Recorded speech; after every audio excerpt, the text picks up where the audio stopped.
আমি যে জায়গায় দাঁড়িয়ে আছি এটা মাধবপুর টি স্টেট, মৌলভীবাজার জেলার কমলগঞ্জ থানায় অবস্থিত।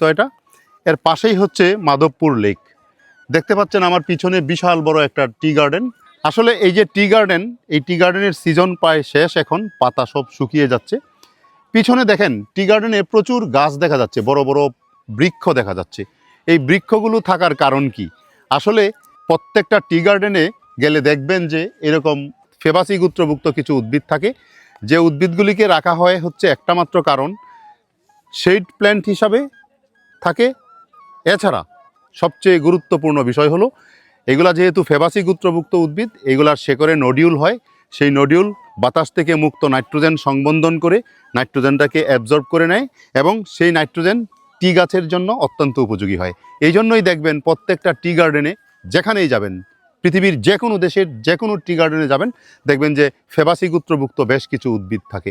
এই যে আমাদের এখানে আছে হচ্ছে কড়াই গাছ। এইটা হলো আপনার বিশেষ করে শেড দেয়, ছায়া প্রদানকারী হিসাবে কাজ করে। এছাড়া নাইট্রোজেন সংবন্ধন করে, নাইট্রোজেনটা এই টি গাছের জন্য কাজে লাগে। টি গার্ডেনে এসে একটা জিনিস আমার কাছে খুব মনকে ব্যথিত করেছে, সেটা হলো আমি একজন ট্রি শ্রমিকের সাথে কথা বলছিলাম। উনি পাতা তুলছে। তাকে বললাম যে পাতা তুলছেন, পাতা তুলে কিভাবে পাতা আপনারা তুলেন, কতটুকু তুলতে পারেন, এইগুলো নিয়ে একটা ভিডিওতে আপনার সাথে কথা বলবো। উনি রাজি হলেন না। কারণ হলো উনি যেটা বললেন যে ওনাকে যদি আমার এই ভিডিওতে কর্তৃপক্ষ দেখে তাহলে ওনার ক্ষতি হতে পারে, প্রশ্নের মুখোমুখি করবে ওনাকে, যার জন্য উনি ভিডিওতে রাজি হলেন না। যাই হোক, এখানের ট্রি শ্রমিকরা আসলে অবহেলিত বাংলাদেশের। এরা যেটুক মূল্য পাওয়া উচিত সেটুক শ্রমের মূল্য ওরা পায় না। এই যে টি গার্ডেনটা দেখেন কি চমৎকার।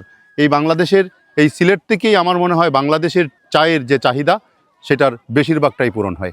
সবাই ভালো থাকবেন, সবাইকে ধন্যবাদ, টেক কেয়ার।